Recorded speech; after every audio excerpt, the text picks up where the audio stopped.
Hello and welcome, PocketWatch here, and it seems it's about time to read out the episode of Hanachirasu, so welcome back in the story, because last episode been kind of depressing. I mean, like a lot. I mean, kind of depressing, I guess. But yeah, I still think Konatsu had it worse. I don't know, I still think that's the case. And I wonder how the story will end, because this is definitely not the story about heroes. This seems like it will be the story about villains, actually. So let's just see. Let's just go to the episode and let's see what will happen, because I really wonder how much time do we have left. We have so many actually like save points for this game. It's like it's more save points than like most of like long visual novels, to be honest. I'm so surprised. This thing is like 7 hours long apparently like according to VNDB, and it's like 60 slots. Like, what the fuck? Anyway, let's just go. There we have our little assassin, whose name I don't know. And yeah, he found the girl, I guess. Let's go. はは、なるほどなるほど。どうにも気になって見張った甲斐はありましたか。これで失点が挽回できそうです。Okay. この場合、挽回で正しいんですかね。それとも返上ですかね。What do you mean redeem? Redeem for what? Ah. Battle amid flame fin. Okay. Great. It's again me and my perfect timing. I swear, like every single visual novel I play,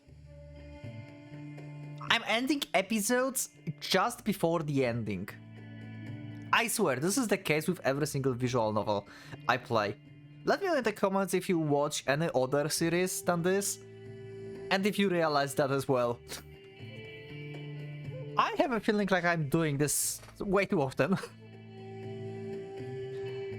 In general, there's said to be 3 founding schools of Japanese swordsmanship. Okay, some history lesson, or at least kendo lesson, I guess. Or just like fantasy name schools? I wonder, you can let me know. Are these like just for Hanachirasu, or these are like actual names of Japanese swordsmanship schools that like used to be? There are Kageryu of Aso Ikosai, the Chujuryu of Choju Nagahide, and the Shintoryu of Izasa Choisai.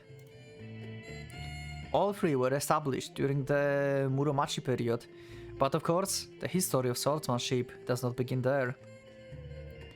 But Chujoryu was born when Shijo Nagahide made improvements to the school of swordsmanship that had been passed down in his family for generations, and the lineage of Shintoryu, coming as it does from Katori Kashima, the mecca of Japanese martial arts, stretches back into the age of myth. The origins of Kageryu remain unclear. Huh. You probably know, so let me know in the comments if these are like actual things or not, basically. To understand why. Then, these 3 are called the founding schools. Separated from all that came before, one must understand how the role of that sword has changed over time. Also, apparently, this game was also written by the guy that wrote Muramasa. So, this is also from the, like, Kendo Master. That's cool. In ancient times, but the battlefield was ruled by the bow, the odachi, the naginata, and the spear, all-powerful weapon able to strike at a longer range than the katana. The katana was used mainly to behead wounded enemies, or as instrument to self-defense that could be carried off over the battlefield. With the advent of the matchlock rifle, however, bows and spears lost their place at the top of the martial food chain. Concurrently, large-scale conflict began to decline in frequency as the political climate shifted from one of constant strife to one of developing unity. Thus, the katana, through its use, remained the same, so its relative value in society changed dramatically. Now, not all warriors were pleased with the advent of the new and powerful mechanical weapons. While accepting the necessity of firearms, they grew even more attached to the traditional weapon that had still retained its usefulness, limited though it was, and sought to develop new and better ways of wielding it. Yeah, makes sense. Thus the three founding schools were born, or so might think. In truth, however, they all existed before rifles were born to Japan. Well, that makes sense. I mean, these are like the original origins, right? So obviously that's before the rifles. The three founding schools are called such not because they were first created after the rise of the firearms, but because the vast majority of the many schools that sprang up during the period can be tracked back to them.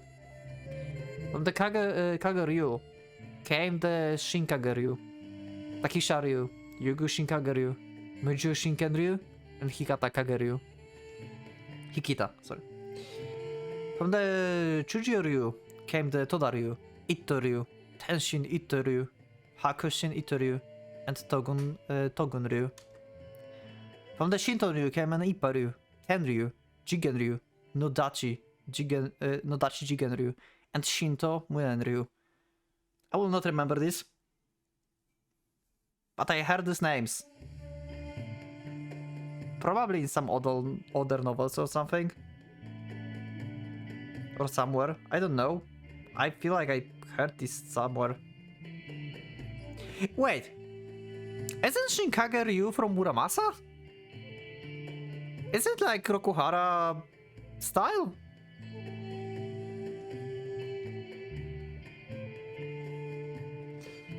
And so on, and so forth, continuing until the age of the warrior came to the end. During the Bakumatsu period, the sword saw limited use as the chief instrument of combat. Even before the country erupted into full-scale civil war, battles were being waged in the dark streets of cities like Kyoto and Edo, with bows, rifles, and spears prohibited by law.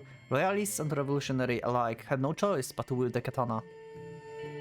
To rise the swords as the practical weapon naturally led to the greater interest in the swordsmanship. Added to the shogunate campaign, inspired by the fear of the Western intrusion of promoting martial arts among the warrior class, it is easy to see why swordsmanship flourished even more in this era than it had during the Sengoku period.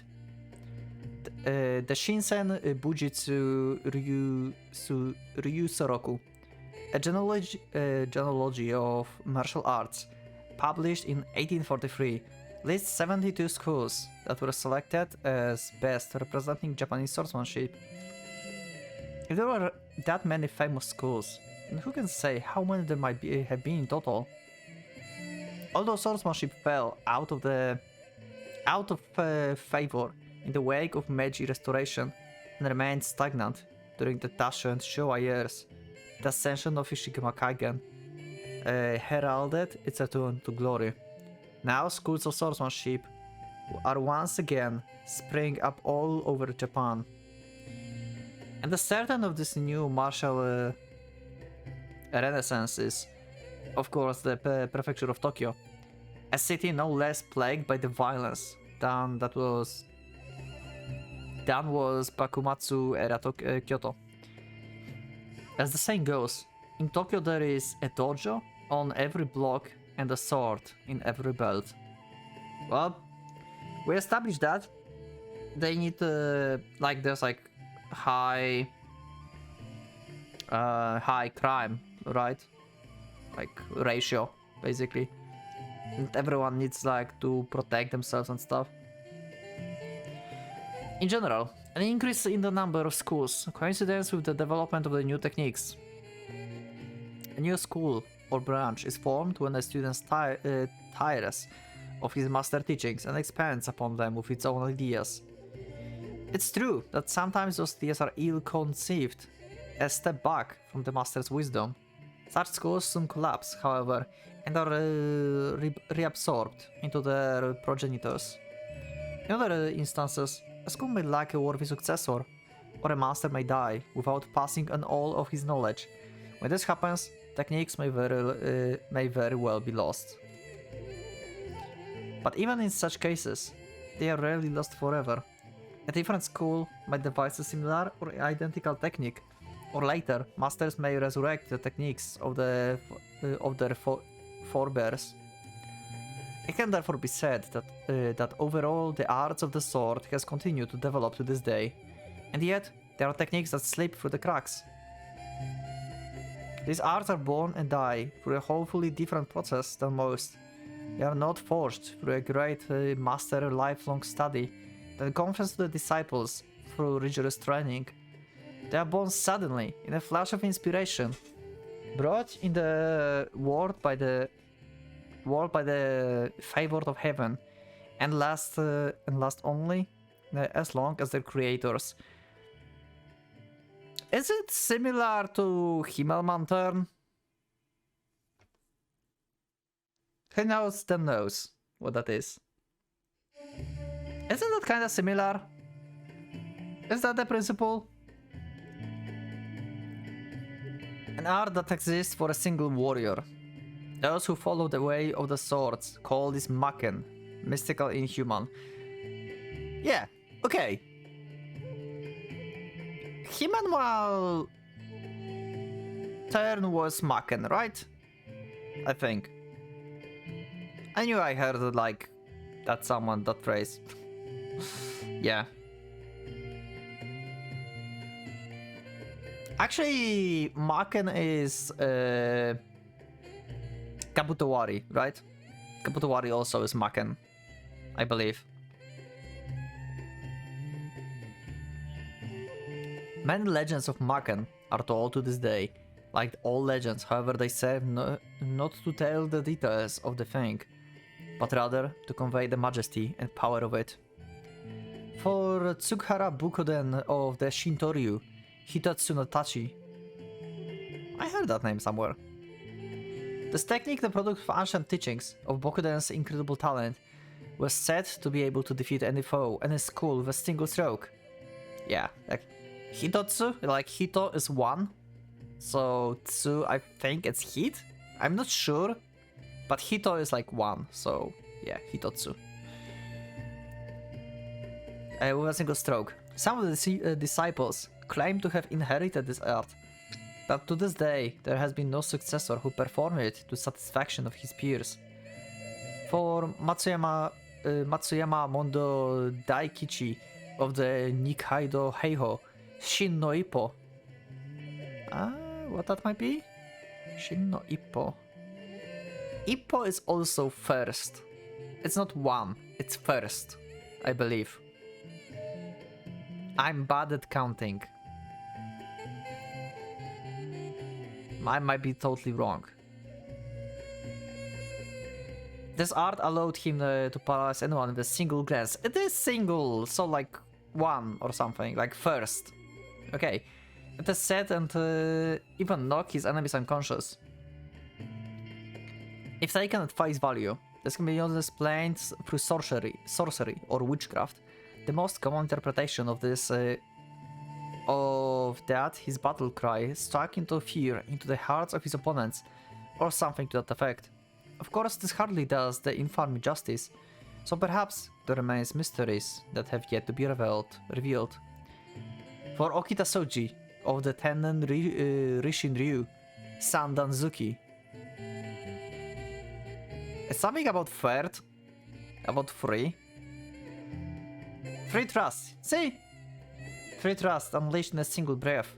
Anyone can trust 3 times in succession, but to do so in one unbroken movement and with killing force behind each is fit no less than superhuman. Can agree with that. It was a cruel trick of the gods, indeed, that granted such unparalleled skill to a man fated to die so young. There are so many legends, yet no one Maken has been passed down to the modern day. However, every age has its own Maken. At this very moment, in this ruined capital, There exists an inhuman art that rivals the legends of old. Oh, this guy have this? Oh! The school that birthed it is Karu no Ryu. Okay, so Igarasu have Maken. That's what Akana meant, like you perfected the technique. Okay. What technique it is? The warrior who wields it is Igarasu Yoshia. And the name is... Hiro no Jusuki. Hiro no Jusuki. I cannot translate this. Hiro no Jusuki.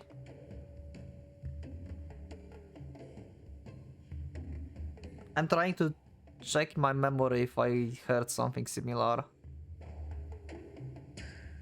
Hiro no Jusuki. Maybe, but I cannot remember. I don't know.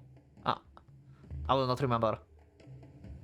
The gymnasium used by Takigawa guardsmen takes up an entire floor of the headquarters building, as befits the largest militia in Tokyo. Covering more area than the baseball field, the gym is further divided into numerous practice halls. Akana steps into one such hall. This one set aside for guardsmen to use as they please when not participating in group drills. At the moment, the room is mostly empty. A few guardsmen present turn as one to sound of his feet against the hardwood floor, then turn back just as quickly. We saw no one. Their silence seems to say. Okay. Their distance for him is nothing new, but Akane has never found it inconvenience. Well, yeah, he just like don't care about anything, so it's like plus for him that no one cares. At least, not no one cares, they just ignore him. After securing an empty place behind a tall guardsman who is practicing with his standard issue steel staff, Akane kneels, facing the Shinto shrine at the rear of the room. He draws his sword from his belt, sheath it and all, and places it before his knees, then bows to the weapon until his forehead touches the floor. Okay. Having paid his respects, he stands and draws his blade. What kind of ceremony is that? Wait.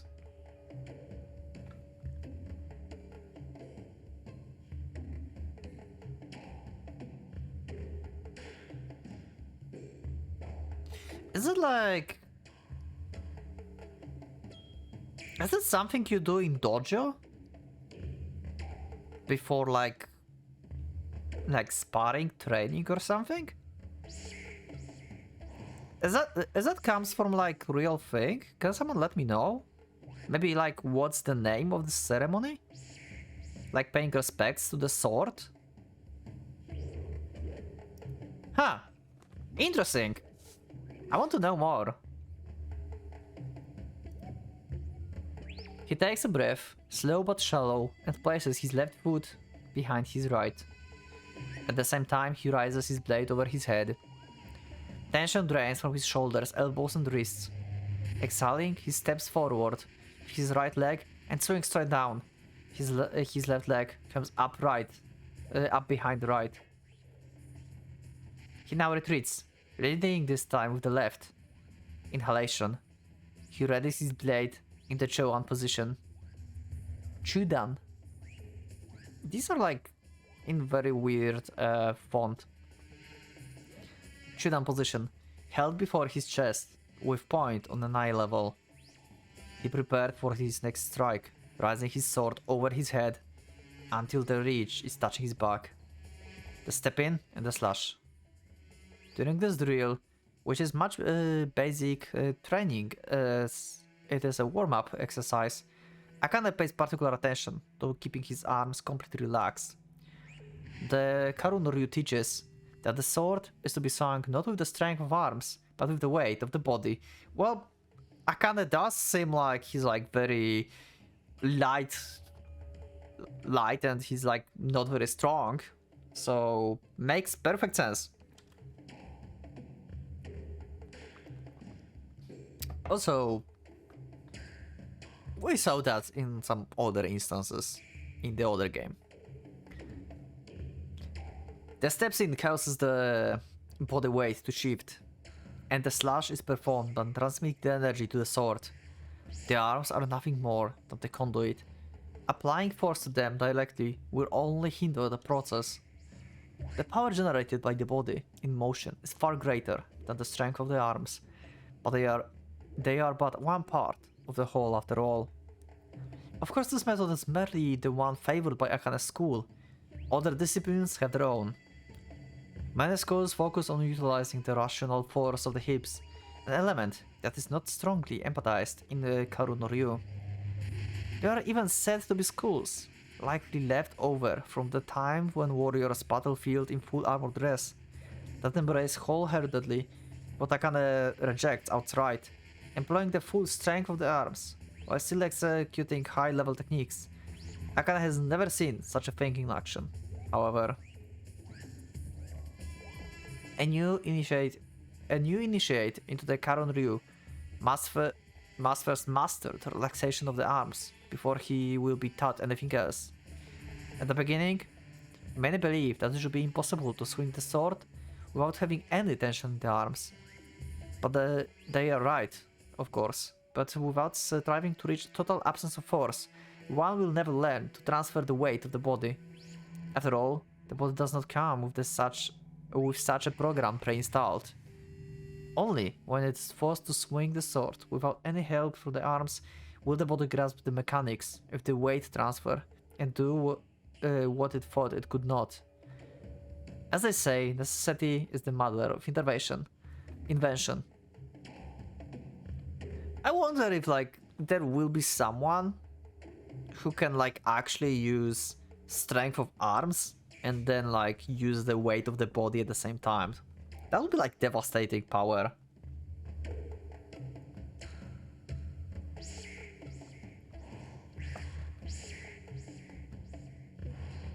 At times, there appear students who are able to employ the full power of the body without going through the grueling training. Such geniuses are exceedingly rare, however, and should be considered separately. For the vast majority, it is necessary to wholly reshape one's mindset. Akane was no different.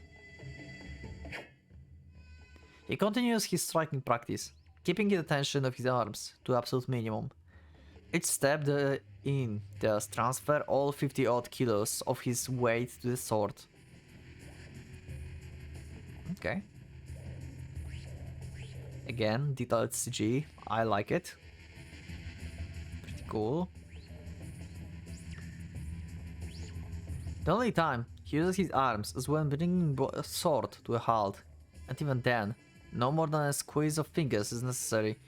This, plus the slight pull with the left hand and push with the right, called wringing the cloth, and more than enough to arrest the swinging motion. Once the initiate has learned to use his arms only to support and stop the sword, leaving the act of swinging entirely to the motion of legs and hips, then he is recognized as having acquired the fundamentals of the Karu no Ryu. After his 100th strike, Akane stops to rest. This exercise provides a good warm-up and also allows him to get an idea of his condition. Today he feels normal, no fatigue, physical or mental, to disturb his breathing. Akane begins his technique drills, placing his left before his right, and readying his sword above his right shoulder. This stance, called Sashi, is Akane's preferred position. Okay. Oh, nice! We will get actual movement, visuals. So is it just me? Or it's weird to see Akane without his kimono? I don't know why, but he feels weird without his kimono. He sets the situation. One enemy, facing him, with sword held overhead, Jodan, either Chudan, A point aimed at Kane's throat, or the knee level Gedan would also serve, but this time he chooses the high hold. The range is close. Thrusting his elbow out a few centimeters will put him within reach of his opponent's words. He thrusts out his elbow. He thrusts his elbow. By the way, if you want to, you can let like comment about what's like Jodan and what was it? Gedan? Yeah, Gedan. In the comments for people who never played Muramasa, who would like to play Hanachirasu first and Muramasa then, because I learned this in the other game. But some people may not know. So like, you know, just leave for like other people. The enemy tends to strike. Akane takes 10. With a sharp, swift exhalation, Akane's right foot kicks off the floor. His body leaps forward, generating kinetic energy that he transfers into the sword. His left leg stays planted, practically gripping the floor. The leg is like the rod of the metronome. Without it, the pendulum weight, his body will fly off into space and energy will be lost. He won't let that happen. As his body advances, his left leg essentially pulls it towards the ground, causing the force to travel down as well as forward. This image of striking down is important. One must let his weight drop into the attack. This is what allows a simple sword strike to cleave a man in two. This attack is intended to crush the enemy defense, overcoming the blocking sword to render the flesh. This is no mere dream. The cold, hard logic behind this technique ensures that if a sword can strike with all the kinetic energy of the body falling at high speed, then how can anyone possibly stop it? I mean, they can like use some kind of like counter attack with this with the technique and just like strike your attack to the side. The falling slash tends to end up with the upper body bent forward, but this can be solved by the posture maintaining, by bringing the hips up in the final moment of the strike. This is important, as finishing bent over makes it difficult to shift quickly into the next move. Nice. Karu no Ryu. Kyo. Akane Blade splits his imaginary foe from left shoulder to right hip. The enemy is unable to react, having already committed to his own attack. Akane's execution was flawless. When wielding with such a timing and speed, Akane is confident that his technique can defeat any foe. Even that man would not be able to evade Igarasu, huh? Of course, with him, it becomes a question of whether or not Akane could even catch the moment of vulnerability between intent and action. The Karu no Ryu teaches that the power of the strike is directly proportional to the speed of the sword. Movement of the sword equals movement of the body, and the kinetic energy of the movement increases with its speed. A fast sword is a heavy sword. Makes sense? Akane is small for a man, with less weight to throw into his strike. The fact then that his Kyo is able to kill a man with one blow means that the speed of his attack is truly godlike. Didn't thought about that. That's a very good point. He's really light. Oh. Okay. Once again. Why he feels so weird without his kimono? Why? I'm not saying this is bad CG, but he feels so weird. Akane returns to the Sashi position. The situation: one enemy, taller than Akane, and wielding an oversized katana, a significant reach advantage. The enemy is preparing to strike from outside Akane's range. The necessity of defense, the furthest thing from his mind. Akane takes Sen no Sen. Yeah, we remember that from the first episode. As before, he kicks off with his right foot and slashes down. This time, however, the motion of his left foot suddenly changes at the middle of the technique execution, when his sword is pointing straight up to the ceiling. He's extended his knee, then his ankle, pushing off from the floor rather than pulling himself towards it. His body shoots forward, farther than before. As a result, his sword acquires reach far beyond what anyone would expect given Akada's size. This technique has a drawback. Now we have Akane with kimono. To continue the earlier analogy, it is through the steel rod of the metronome has suddenly turned the soft rubber, disturbing the pendulum movement, allowing kinetic energy to escape. A loss of speed and power cannot be avoided. However, the potential to take the enemy completely unaware more than makes up for this weakness. Yeah, I mean, if you surprise enemy with the attack, then duh, obviously. Makes perfect sense. Kiko. Akane imagines his enemy fall. An expression of shock plastered of his non-existent existent face, and thus the drill comes to a close. Okay. Akane pauses to wipe sweat from his brow. Drills like this are taxing on both the body and the mind. Practicing just these two attacks has expended more stamina than 200 warm-up swings. While catching his breath, Akada suddenly feels unfriendly eyes upon him. While moving his own eyes, he shifts his focus and sees a giant dress in a monk outside standing by the entrance. Toshin, what are you doing here? Oh, this guy. Okay. I didn't knew he's monk. Yasaka, how long has he been there? Drills are not meant to be seen by orders.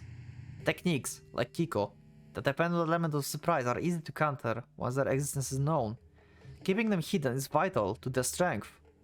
Wait, but aren't you like in the dojo full of like guardsmen? Like, what? Like in the beginning, you just said that like people just ignored you and like you saw guardsman with his like iron staff and stuff. Wait, what? That doesn't make sense. You are literally seen by others. Okay.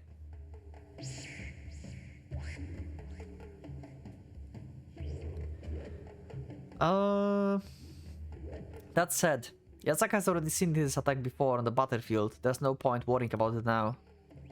Having caught his breath, Akane resumes his stance.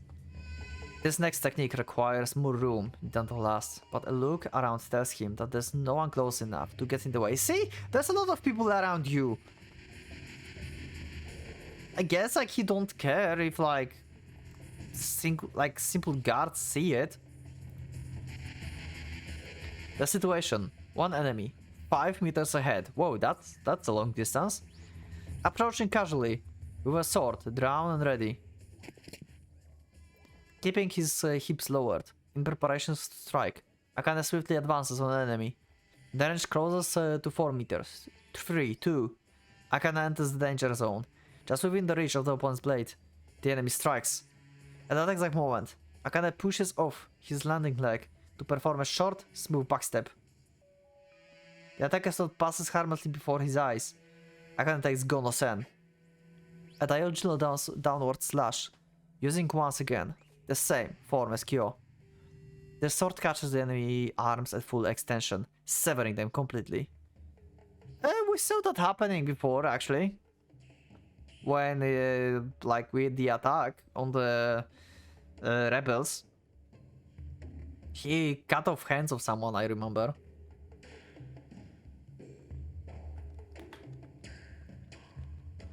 Honba. Did I get him? Akane asks. Too slow, answers his instinct. This technique has a fundamental flaw. The purpose of the rapid advance is to put pressure on the enemy and give him less time to think, thereby concealing the fact that your aim is to provoke his attack and take Gono-sen. However, there is an unavoidable loss of speed, caused by the abrupt shift from the charge to the backstep and then back into the forward attack. With practice, it's possible to cut the loss significantly, but not to eliminate it altogether. If facing a fast enough opponent, a stronger than average Takigawa guardsman for example, Akana has no confidence this technique would be effective. Even his late master would likely have found it difficult. Okay. A flawed technique, used wisely. There is one man, however. His superhuman talent enabled him to eliminate this flaw and thus realize an invincible technique. The logic behind his method is pure, simple, and utterly meaningless to no one but him. Merely understanding it does not allow one to duplicate it. So this is the technique that Igarasus completed, right? I think. This is pretty freaking dangerous. If he can like actually do this without like any loss in speed. Akana is not alone in this. No one has ever succeeded in doing what he can. Akana realizes that he is beginning to brood. He shakes his head to clear it of external thoughts, then resume his drills. But on the other hand, if Akana knows what technique it is, then he knows how to counter it, right? He just knows that Igarasu have like no like speed drop while doing this. So all he has to do is just like to not rush into Igarasu, I guess? It shouldn't be that hard to counter, right? If you know what it is. Shinsui. Kutsu Kake. Taken. Odori. Uchikane. There are many techniques in the Karu no Ryu, each intended for the specific situation. Numbers, positions, weapons, stances, behavior, timing. Technique drills are worthless unless performed with these factors in mind. Timing is especially important. Any technique executed without knowing precisely which chance to aim for is meaningless. A foolish gamble with no guarantee of success. One must always remember that techniques are a step-by-step manual for how to win in specific situations with a specific timing. Yeah, like usually you would think like just like learning the techniques and fighting is just all you need. But like this is actually like a game of chess. You need to know what kind of move you should do to beat the opponent in every specific time. And it should be and you should do this like in the blink of an eye. In Karu no Ryu, Tactical Fury, there are three main chances for victory. These are Sen no Sen, Sen, and Go no Sen. Sen no Sen is when the enemy is surprised, distracted, or has lowered his guard. Sen is when the enemy is focused his mind on attacking, in the moment immediately before, or concurrent with his strike. Go no Sen is last when the enemy is in the middle of or has just completed the attack. Yeah, we remember that from the first episode. These are three instances during battle the warrior loses the ability to defend itself. 1 second. Okay, I'm back. These are the three instances during the battle when the warrior loses the ability to defend himself. This concept is not unique to Karu no Ryu. Most schools of swordsmanship have the same or similar teachings. These are schools that add a fourth chance, Sen no Go, further breaking down the timing. Even schools that only teach these terms as abstract concepts. At the practical level, however, there is little variation. One should never simply wait for these chances to happen. Rather, they should be made to happen. It is possible, of course, to simply hide behind your guard and wait for the enemy to grow fatigued and show an opening to get impatient and charge heedlessly. But it is not easier to take advantage of the opportunity than you yourself have created. Yeah, like if you take it as the battle of endurance, then you need to be like very sure that your stamina is better. It's quite a high risk. You cannot be sure of the enemy stamina. A natural opening may come when you least expect it, and there is no guarantee that your enemy endure will expire before yours. Yeah, exactly. When already face to face with your opponent, taking Sen no Sen requires you to surprise or distract him. You can unleash a terrifying roar, for example, or attack from the longer range than you expect. Feints also fall into this category. So, as do attacks that betray the established forms of combat.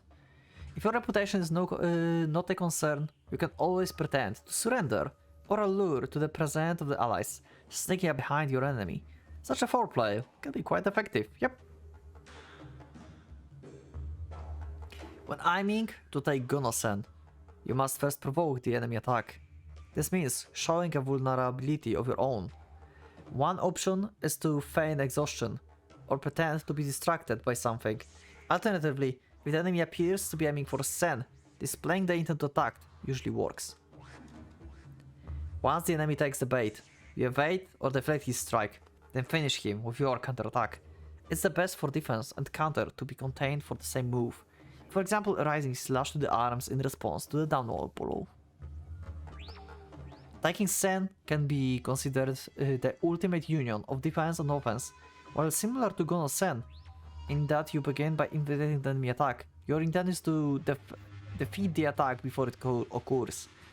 Few things are more difficult. Unlike Sen no Sen and Gono Sen, which shows themselves clearly, taking Sen depends on your ability to catch the imperceptible signs that your enemy is about to attack. These range from the barely visible, such as slight lean forward or shift of the eyes, to things as minute as change in breathing. No matter the sign, detecting it is far from simple. And even if you think you've spotted, a single misjudgment can result in surrendering Gonosen to enemy. Makes sense. So only the highest swordsman can actually use Sen. Even if you succeed in this, the fact that you are striking after he signals his attack means that you have already ceded some time to the enemy. To win under these circumstances, your strike must be significantly faster than his, otherwise you will lose, or succeed only in taking him with you. For the inexperienced, to attempt taking Sen is truly an act of folly. Yep, seems like it. When both combatants are vying for the three chances outlined above, then the duel is ultimately a contest of deception. What if both combatants will use Sen? What if both of them go with Sen? Is the enemy opening really an opening or a trap? Does the foe charging forwards you actually intend to attack? Or is he trying to provoke your reaction? Could he be planning a completely different strike than what his stance would suggest? To win, one must conceal his intent while discarding that of his foe. There is level beyond this. A state of being that renders such games meaningless. Muso is back! Or Nilfot. Think nothing, know everything.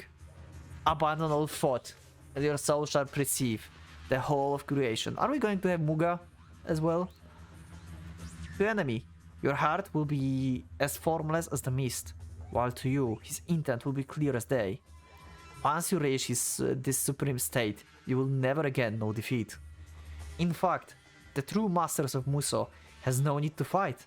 With omniscience comes the ability to avoid all enemies, or even to avoid making enemies altogether. The word and the self are one. Wow, okay. The Karu no Ryu attainment of this state is the final step in completing one's training.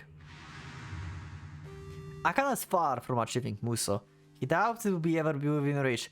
Yeah, looking at him and saying how he works in general, I guess that would be the case. In battle, Akana generally aims for Sen no Sen or Sen, preferring to avoid Gono Sen when possible. His personality plays a large part in this, but that's not at all. Even when you have deliberately invade your enemy strike and are ready to meet it on your own terms, Gono Sen still requires you to surrender the initiative. The attack may very well betray your expectations.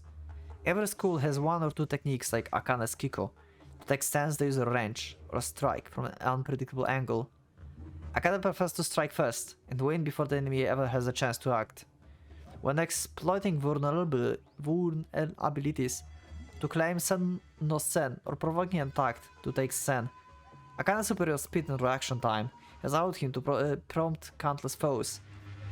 I think like it might be the case, like he wants to win before they have chance to attack, also because maybe he's not actually that strong if you go into like actual combat with someone, like, you know, maybe he have like actually weak stamina and he cannot do like long fights. That's why he want to win before even like the battle starts. It's like I mean, the best defense is the offense, right? But still. There are times, however, when Gonosen is necessary. For example, when facing an enemy who charges in with no thought of the strategy, believing battle to be contest merely of strength and speed. The other opponents may know of Akane's preferences, of taking the initiative, or may attack while Akane is distracted by something else. No matter the case, Akane has always been able to react instantly and shift his aim to Gonosen. This flexibility is unique to him, it would seem. When I attempt to plan for all three chances simultaneously, most warriors find that their thoughts get jumbled and their concentration weakens. This is why they commonly adhere to the following process. First, be on the guard against your opponent's preemptive strike. In other words, aim for Gonosen. Once it becomes clear that he has no intention of attacking first, wait for the opportunity to take the Sen no Sen. Alternatively, look for the way to provoke an attack and take Sen or Gonosen. By thus focusing on a single aim, the mind loses no clarity. If, however, the enemy betrays your expectations, for example, attacks faster than an attempt at Sen anticipated, then only an act of the god can save you from death. In such situations, Akane is capable of instantaneous reaction. When faced with crisis, his body is unaffected by the feeling of shock or panic. His mind stays out of the way where it belongs, leaving his nerves and muscles free to execute the optimal response in the shortest time.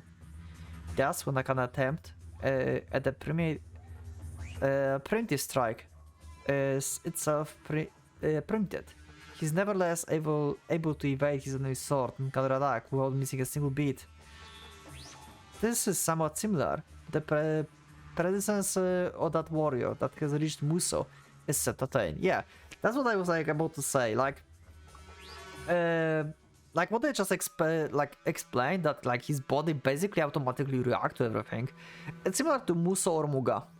It can be any of these. But yeah, it's not exactly the same, but it's like close enough, I would say. As a result, Akane's preference for attacking first have been a liability. It is only the results that are similar, however. Akane ability is inherited, fundamentally different from the true Muso that is reached after the lifetime spent honing one's warrior spirit. Akane has not mastered the sword, only achieved some semblance of mastery. Needless to say, these are things that are beyond him. Again, most opponents. Akane is confident that he can surrender Sen or Sen no Sen and still win with reaction time and attack speed. But what if an enemy that takes Gonosen? To retaliate, battle is the contest of deception. You might attack thinking that you've spotted the perfect chance, only to find that it was really a trap laid by the enemy aiming for Gonosen. Even Akane's flexibility would be useless in such a situation. If you are lucky, the enemy will simply block, in which case you can at least push him off balance and keep surrendering Gonosen.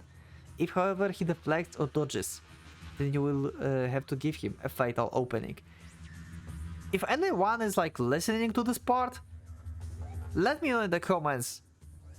Do you enjoy like fully technical episodes like this? Do you like these explanations? Or they like kind of like distracting to you and like kind of boring. I wonder what you think. Because I wonder if like, you know, anyone like can like listen me reading through all of this. So I wonder if right now someone is like actually watching and like is on this part. It's like my test. If you're watching this, the only way to keep this from happening is to correctly discern the enemy intent. In all his battles, Akane has never once misread an opponent. This is why he's still breathing. Makes sense? Of course, there's no reason to believe that his luck would last forever. An enemy skilled enough to defy Akane predictions may appear, or one who possesses the same instant reaction time as he does. You will never know. No. He will appear. Yeah, Igarasu will appear. Well, what then? Some might accept death as the fate of one who meets a stronger warrior, but Akane has another idea. Take Sen against Gono-sen. What? Why? What? Akane once again assumes Sashi. The situation is the same as for Kyo. He extends his elbow to provoke an attack. The enemy tenses to strike. Akane preempts with a original slash to the shoulder. But it was a trap. The enemy leans back out of range. Akane has surrendered. Gono-sen. His opponent comes in for the down strike. In that instant, Akane twists his arms and steps in with his left leg, transferring the energy into Rising Slash. Oh, that's how you take a Sen against Gono-sen. Okay. Sazanami. Two strikes in a single continuous flow. The first of which is not a feint, but the real killing force behind it. If the first slash kills the enemy, good. If he blocks it, pushing through his defenses, if he dodges it, kill him with a second. The drill just now was performed against the imaginary version of the rear, but the technique works equally well, even if the enemy circles to Akane right. If he tries to escape to the left, then he hasn't fully evaded the first blow, at least not if he intends to remain close enough to claim Gono-sen. A truly invincible technique. However, I would be dead now. That's what makes perfecting it all by it impossible. Yeah, so it's taking like basically both of them.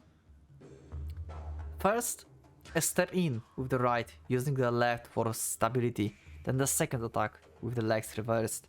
Even for Akane, this process inevitably generates a significant delay between attacks.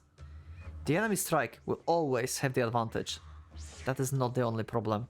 Upward swash, if delivered rapidly, has the incurable tendency to take a low angle and cut into abdomen. A wound to the abdomen will not result in instant death. If the enemy is slashing down, even gutting him will not stop the sword. Akane has heard of duels ending in mutual death this way. Is that foreshadowing? I swear this is foreshadowing. If you attempt to rise the angle enough to take your opponent under the ribcage to sever his arm, then the increased twisting to the right wrist will further slow your strike, not to mention throw you off balance. And because the right elbow is almost fully extended at the conclusion of the first attack, the second must be made with only the shoulder as its rotational axis. This too slows your strike and disrupts your balance. In other words, the technique is critically flawed. The second strike is needed to defeat the enemy that the first could not. A warrior strong enough to evade and counterattack with perfect timing. How can it serve its purpose if it must sacrifice such speed and position?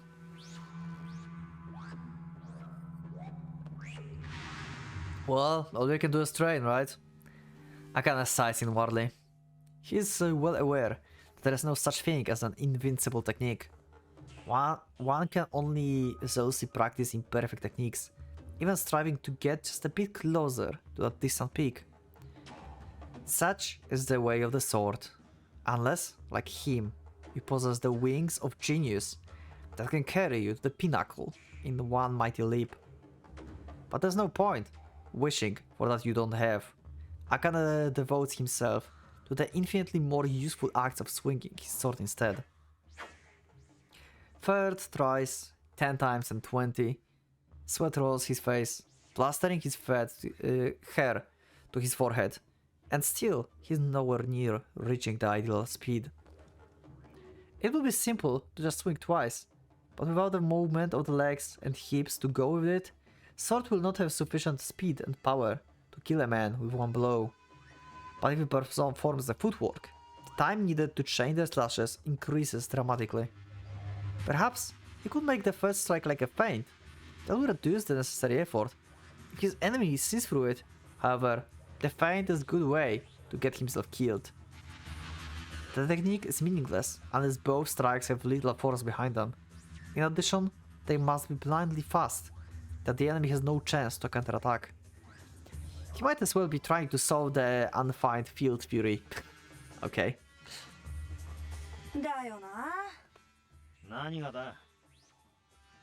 A surely voice answered his sigh. Akane sheathes his sword. Now that his practice dummy has moved, this seems as good a time as any to take a break. Wait, what?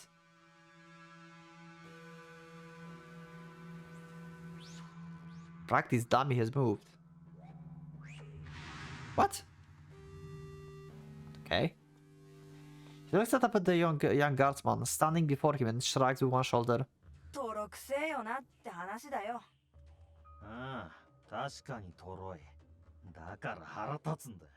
Oh! So he literally tested that on him. Oh my god. The taller man looked like he wants to spit on Akane. Of course. If he had such little self-control, he would never be able to... He would never have been made a guardsman. He seems annoyed that Akane chose him as a stand-in. Though Akane did so simply because he happened to be practicing in front of Akane. The man taps his training staff against his shoulder, affixing Akane with a glare that would no doubtly have any backstreet tag fleeing in terror.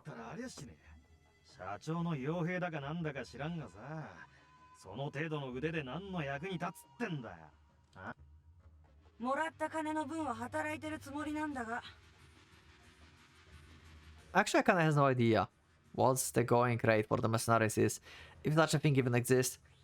Maybe it's a pay-per-kill system. That would make it easier to calculate. Yeah.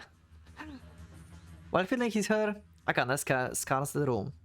The other guardsmen are looking elsewhere, every last one of them.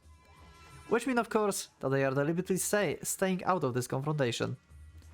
Yasaka is still staring at Akane, but he clearly has as little intention of getting involved as the rest of them. He's just watching in silence. The young guardsman, apparently a new recruit, also looks around, perhaps taking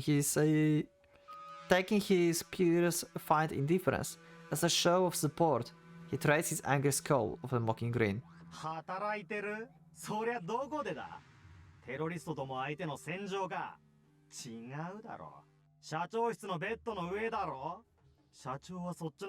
This guy will lose something. I have a feeling like this guy will lose like arm or leg or something.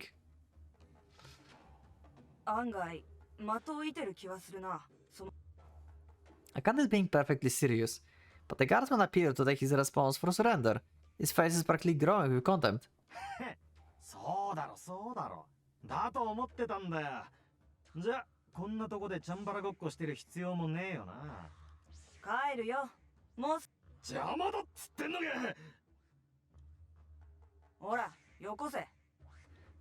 Akane cutscenes taking his out to the enraged guardsman.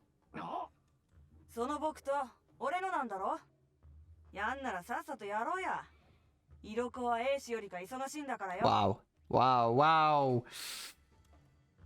Akane looks pointedly at the wooden blade in the man's left hand. The purpose of his stance was obvious from the beginning. In the man's other hand is the occult staff. While wooden weapons may appear less threatening than their steel counterparts, they are just as capable of injuring an opponent or killing them should you wish. Yeah, new freshmen are pretty dumb sometimes. The man seems surprised, but nevertheless tossed Akane the sword before taking 2 steps back. Akane used his sword a practice swing. The wood is Japanese oak. He would normally prefer the more sturdy Chinese oak, but it won't matter in this match.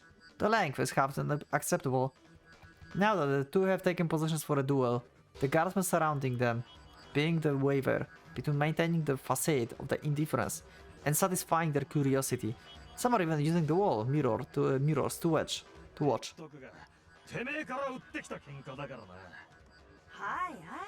Wow, this guy don't know what's like waiting for him.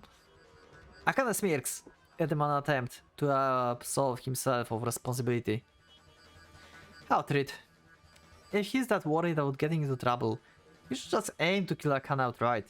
Then there will be no one to dispute whatever justification he came up with. It's not just as if his fellow guardsmen would take Akane's side. The young guardsman turned bright red, perhaps angered by Akane's disdain, and lifts his staff right above his head. The distance is more suited to a staff than a bow. This stance, sorry. Its only purpose is to crush the enemy with a single blow. His aggressive stance emphasizes his massive build. The man is not just large, but has clearly put tremendous effort into training his body, as one might expect of a member of Tokyo's most elite military force. Comparing him to Akane, as I comparing grown man to a child, not only in appearance, but in practical sense as well. Akane has no illusions. Where such things as strength and durability are concerned, he doubts there is a single area in which he has the advantage. However, if strength were everything, this man would not be a ruler of this earth. It is to overcome strength with skill and cunning that technique exists. Akane Sashi then immediately leaps to the attack. There's no need to JK for timing with this opponent. He steps in with his right, launching his body forward and transfers his weight to the sword. The wooden blade slashes down. Its thickness makes it somewhat slower than the real sword, but not enough to make a difference.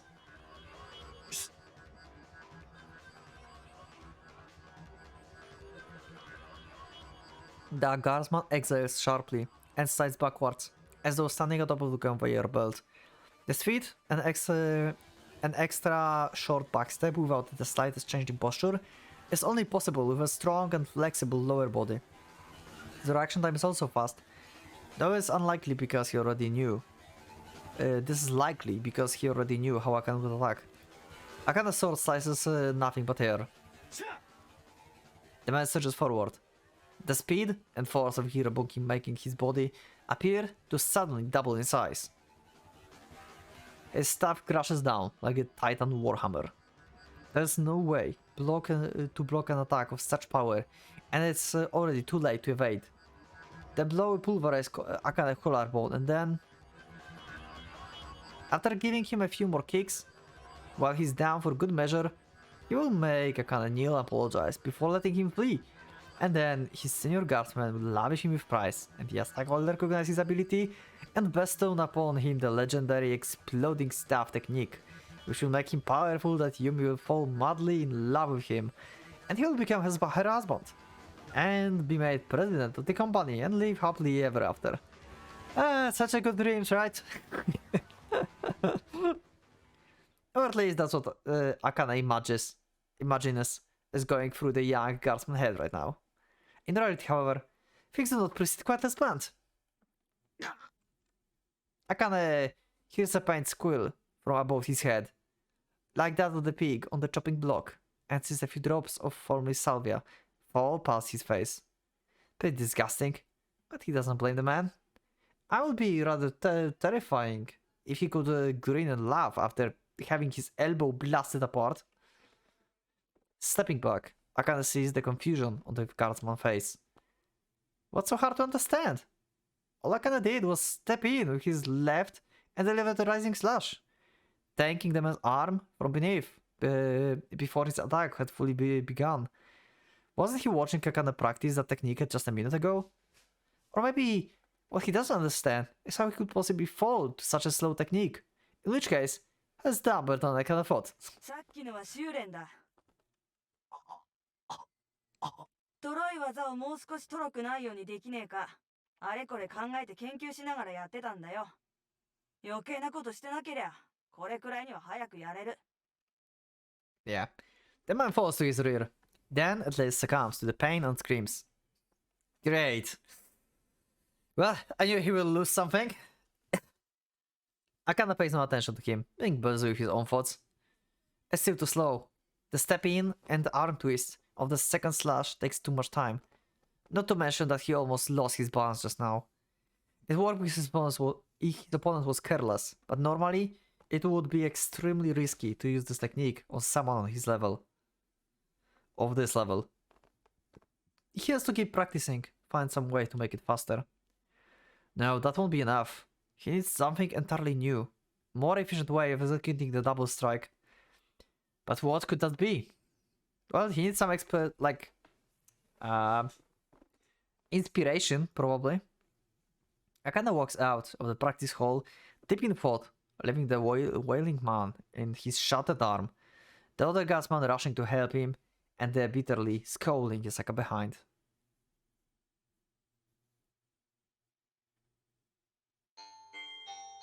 Akana often takes lunch outside. I don't take often lunch outside, but we'll see. In the next episode, what Akana will eat for lunch, I guess. So, yeah, that's it for this episode. So this was very technical episode. Interesting also episode because we learned various of techniques that Akana can use and possibly foreshadowed the ending against Ikarasu. Maybe they will actually like kill each other. I don't know. Anyway, that's it for this episode. So thank you for being with me. Thank you for your support. Thank you for your comments, likes. And yeah, I will see you in the next one. So leave up a like if you like the episode, dislike if you dislike it, subscribe if you're not subscribed. And yeah, that will be it. So thank you once again, and I will see you in the next one. So for now, Pocket Watch is going out.